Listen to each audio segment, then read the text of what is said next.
Badan Narkotika Nasional Provinsi Lampung berhasil mengungkap modus pengiriman paket ganja melalui jasa pengiriman titipan kilat atau TIKI. Kepala BNN Lampung Brigjen Pol Iwayan Sukawinaya mengatakan dalam pengungkapan kasus itu diamankan barang bukti berupa 4.062,38 gram ganja kering. Selain itu turut diamankan Maiseven Ahiryadi, 35 tahun, penerima paket kiriman, warga Rejosari, Kabupaten Pringsewu. Dari informasi itu petugas langsung berkoordinasi dengan Kanwil Bea Cukai Sumatera Bagian Barat atau Sumbakbar dan TIKI untuk memonitor paket tersebut. Hasilnya, petugas gabungan menangkap penerima paket yang kesehariannya berprofesi sebagai tukang parkir di Pasar Pringsewu. Berdasarkan pemeriksaan sementara, tersangka Mei mengaku sudah 2 kali menerima paket pengiriman serupa. Atas perbuatannya tersangka terancam dijerat pasal 114 ayat 2 dan pasal 111 ayat 2 Undang-Undang Nomor 35 Tahun 2009 dengan ancaman hukuman mati. Ya, jadi kalau kita istilahkan itu namanya kontrol delivery. Nah, dari pengiriman tersebut kita mengikuti alur daripada penerimaan barang. Nah, pada saat itu karena secara elektronik kalau barang sudah disampai, kemudian di scan barcode-nya itu nyampe kepada si penerima, menginformasikan bahwa barang sudah sampai. Jadi setelah mendapat informasi itu mungkin yang bersangkutan langsung datang ke TKP, ya, ke tempat kantor jasa pengiriman cabang TIKI di Pringsewu. Nah, saat itulah kita pada pukul 17.00 kurang lebih ya, kita melakukan penangkapan pada yang bersangkutan. Selanjutnya dari penangkapan itu kita melakukan penggeledahan ke rumah yang bersangkutan. Itu kira-kira secara garis besar dari pengungkapan ini. Dan sampai saat ini kita masih lakukan pengembangan terhadap jaringannya. Kemungkinan ada pihak-pihak lain yang terlibat di dalam jaringan pengiriman ganja dari Pekanbaru, Bali, Bekasi dan Lampung.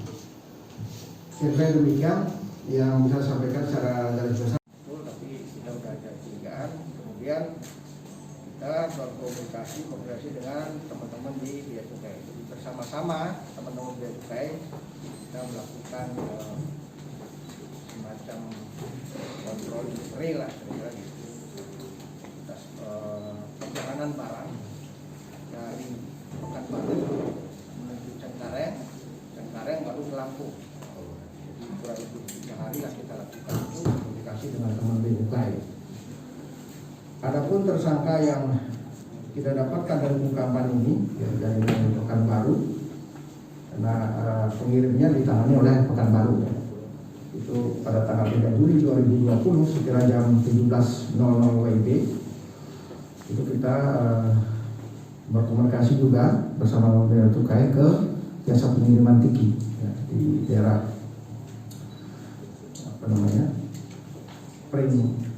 Pringsewu ya.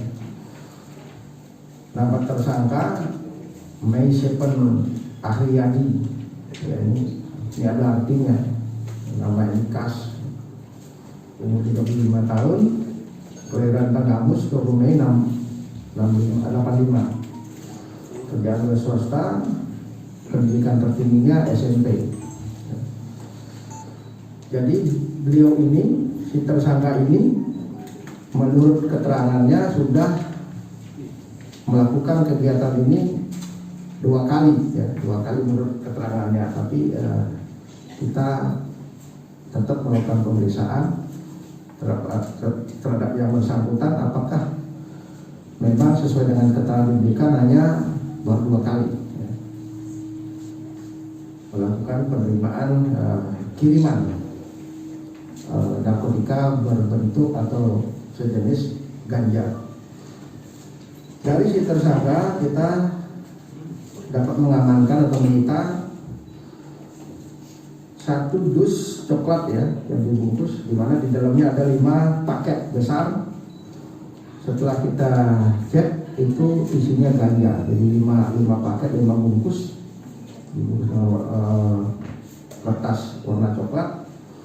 Kemudian kita juga setelah melakukan penggeledahan, setelah kita melakukan penangkapan di TKP di kantornya Tiki Pringsewu, kita lakukan penggeledahan bersama teman bea cukai ke tempat yang bersangkutan.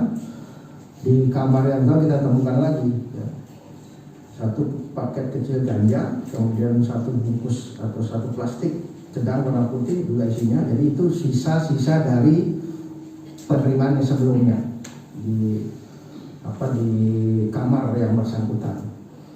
Nah, setelah kita total dari temuan-temuan itu, kita dapatkan berat keseluruhan dari ganja yang dikuasai atau dimiliki oleh tersangka itu seberat 4.062,38 gram. Kemudian hal lain di luar barang bukti berupa ganja, itu kita juga menyita atau mengamankan satu unit sepeda motor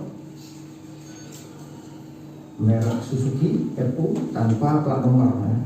Kemudian kita juga mengamankan HP yang bersangkutan yang digunakan untuk berkomunikasi dalam rangka penerimaan paket tersebut. Ambil Bea Cukai Riau, kantor pengawasan dan pelayanan Bea Cukai Pekanbaru. Kemudian kita di sini ada BNP Provinsi Lampung, kanwil Bea Cukai Sumatera Bagian Barat, dan kantor pengawasan dan pelayanan Bea dan Cukai Bandar Lampung. Nah, inilah salah satu Pak bentuk koordinasi kita. Tentu kalau kita sepakat Pak ya bahwa teman-teman terutama BNP sudah berulang kali menyampaikan bahwa kejahatan narkotika ini kejahatan yang extraordinary. Bahkan Mahkamah Agung menetapkan sebagai kejahatan extraordinary 2015 kalau tidak salah Pak ya. Presiden Jokowi menyatakan Indonesia gawat darurat. Kalau sudah seperti itu, tentu dengan teman-teman yang punya tugas dan fungsi terkait itu, teman-teman dari BNN, Polri dan sebagainya, tentu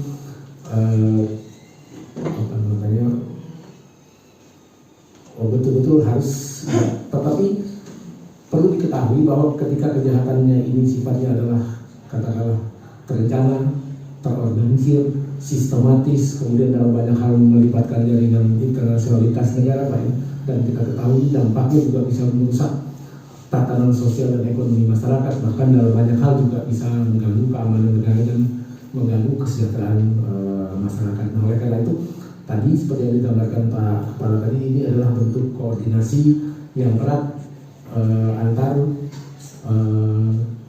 institusi atau lembaga yang punya kewajiban untuk mencegah masuknya dan beredarnya, untuk mencegah pemasukan dan peredaran narkotika secara gelap ke Lampung, Bekasi sama Bali, semua terungkap itu. Polanya ke Jakarta dulu ya, baru ke Lampung ya. Karena Riau ke sini nggak ada melalui Cengkareng dia. Cengkareng ya. Kalau yang Bali paling belakang dia lebih lama nunggunya itu barang. Tapi ini melalui titipan kilat semua nih Bang? Ya dari Tiki. Ini sistemnya pesanan atau? Bali Jente. Oh Jente Bali. Oh Bali Jente. Tiki beda-beda. Ini pesanan atau memang udah jaringan? Oh udah apa namanya, jaringan berkala gitu? Kalau dari keterangan sebenarnya kan dia 2 kali sudah menerima. Iya. Ya berarti jaringannya dia. Ini baru pengakuan keterangan dia 2 kali, tapi kan bisa dalemin lagi apa iya gitu. Pak Jenderal, Apakah ini modus baru pengiriman narkoba ini apa seperti apa ini? Kalau pengiriman jahe bukan modus baru, sudah ulang-ulang. Enggak melalui jasa titipan kilat tersebut. Iya, berulang-ulang. GNE pokoknya jasa pengiriman dia gunakan. Termasuk kemarin kita juga di Kalimantan Timur juga sama seperti itu. Cuma alamatnya pasti tidak benar. Alamat tidak benar. Tip. Pak Jenderal, izin pelaku ini apa cuma menerima terus-terusan ke orang lagi atau dia bandar untuk mengedarkan di Lampung? Ya sementara ini kan dia putusnya menerima dan dia juga memakai gitu. Dia juga membagi Anak pang. gitu. Dijual Dia ke anak-anak pang itu apa yang dia menjual bukan sih Pak Jenderal? Maksudnya mengedarkan atau hanya konsumsi pribadi ya? kalau kita yakini kan masih dipercaya. Itu pasti dia menjual, mengedarkan. Tidak mungkin tidak. Masa dia pakai sendiri segitu banyak? Karena mungkin. Langkah ke depannya seperti apa Jenderal untuk apa namanya? Ya kita mengungkap jaringannya ke bawah. ke atas sudah di Riau, nanti kita tunggu Riau-nya kayak apa. Jadi kan ada keterkaitan ya. Ada pengawasan ke itu nggak? Apa namanya kantor Pengiriman. Kantor Tiki rutin, dikumpulin. rutin. Kita selalu melakukan pemeriksaan menggunakan K9 ya. Tapi sementara hasilnya belum dapat. Nah, seperti inilah kadang-kadang ada informasi, kita juga bekerjasama dengan mereka juga membantu kita. Pak Yusmarija izin Pak. Dari Bandar Lampung, Ira Widya, Momentum TV melaporkan.